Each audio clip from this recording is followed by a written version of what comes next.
соҳаи тандурустӣ ҳамчун соҳаи муҳиму афзалиятнок дар сиёсати иҷтимоии роҳбарияти давлату ҳукумати ҷумҳурии Тоҷикистон мақоми шоиста дошта, дар даврони соҳиби истиқлолӣ зери таваҷҷӯҳ ва дастгириҳои пайвастаи асосгузори сулҳу ваҳдати миллӣ, пешвои миллат, президенти ҷумҳурии Тоҷикистон муҳтарам Эмомалӣ Раҳмон ба пешравиҳои зиёду назаррас ноил гардидааст. давоми солҳои охир бо ташаббусу дастгириҳои роҳбарияти шаҳри Душанбе, сатҳи хизматрасониҳои тиббӣ дар муассисаҳои тандурустии пойтахти мамлакат низ беҳтару хубтар ва ҷавобгӯ ба талаботи ҷаҳони муосир шуда, масъалаи таъминоти муассисаҳои соҳа бо доруворию таҷҳизоти муосири ташхисию табобатӣ ва хизматрасонӣ роҳи ҳалли худро пайдо намудааст. дар тадбирҳои дастгирии соҳаи тандурустии шаҳри Душанбе, дар партави ҳидоятҳои роҳбарияти давлату ҳукумати ҷумҳурии Тоҷикистон, соҳибкорони ватандӯст низ саҳми муносиб гузошта, ҳама тадбирҳои шаҳрдории пойтахти мамлакатро дар ин самт ҷонибдорӣ менамоянд. аз ҷумла имрӯз бо ташаббуси фонди хайриявии Ситораи Файзбахш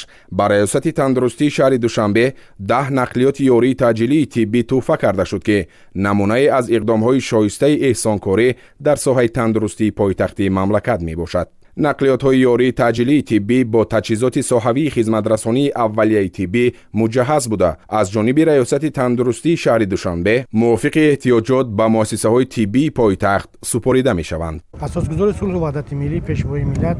президенти кишвар муҳтарам Эмомалӣ Раҳмон соҳаи тандурустиро яке аз соҳаҳои афзалиятнок шуморида ва ҳамавақт барои рушду нумӯи ин соҳа чораҳои заруриро андешида истодааст. ҳамасола дар соҳаи тандурустӣ маблағгузорӣ сол ба сол зиёд гардида истодааст. ин аст ки имрӯз бо дастгириҳои бевоситаи мақомоти иҷроии ҳокимияти давлатии шаҳри Душанбе, махсусан таваҷҷӯҳи зиёди раиси шаҳри Душанбе муҳтарам Рустами Эмомалӣ ба соҳаи тандурустии пойтахти азизамон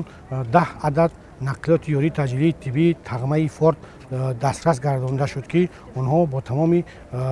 талаботҳои байналмилалӣ ҷавобгӯ мебошанд. мо кормандони соҳаи тандурустии пойтахти азиз аз дастгириҳои бевоситаи асосгузори сулҳу ваҳдати миллӣ, пешвои миллат ва дастгириҳои бевоситаи раиси шаҳри Душанбе муҳтарам Рустами Эмомалӣ яъне